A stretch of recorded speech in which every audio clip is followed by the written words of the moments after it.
মাঝে মধ্যে চোখে পড়ে এমন কিছু বাড়ি যেগুলো বাড়ি অনেক দিন যাবৎ রং করা হয় নাই এবং বৃষ্টির পানি পড়ে পড়ে দেয়ালের রঙগুলো কেমন যেন হয়ে গেছে।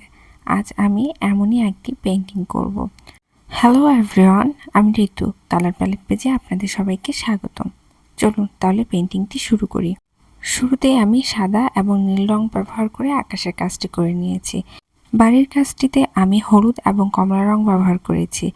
বাড়ির বাইরের নিচের দেয়ালের অংশটুকু আমি ঘিয়া কালার ব্যবহার করেছি। নীল রঙের সাহায্যে আমি জানালা এবং দরজার কাজ একে একে করে নিলাম এবং হালকা আকাশি রং ব্যবহার করে উপরে যে ছাউনিটি রয়েছে সেটি করে নিলাম।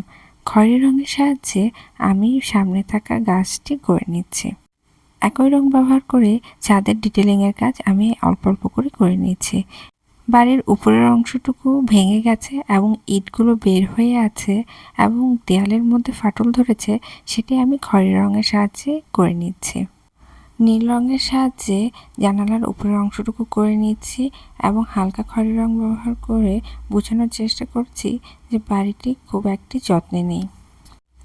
দরজাটির একটি অংশ খোলা রয়েছে এবং ভিতরের অংশটুকু যেটি রয়েছে সেটি দেখা যাচ্ছে না, এই কারণে সেটিতে আমি কালো রং ব্যবহার করেছি।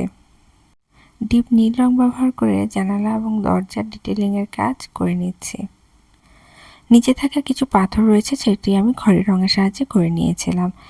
এখন ডার্ক সবুজ রং ব্যবহার করে গাছের পাতাগুলো করে নিচ্ছি।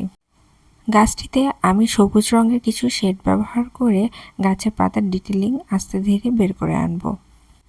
বাড়ির দেয়ালটিতে আমি খয়েরি রঙের সাহায্যে ডিটেলিংয়ের কাজ ফুটিয়ে তুলেছি এবং বাড়ির সামনে যে আঙিনাটি রয়েছে সেখানে আমি সবুজ রং ব্যবহার করে আমি ঘাস বোঝানোর চেষ্টা করছি এবং জানালার পাশ দিয়ে একটি গাছ চলে গেছে, সেটিও আমি সবুজ এবং সবুজের শেড ব্যবহার করে নিলাম।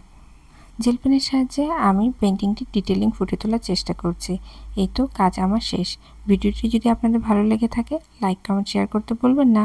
ধন্যবাদ।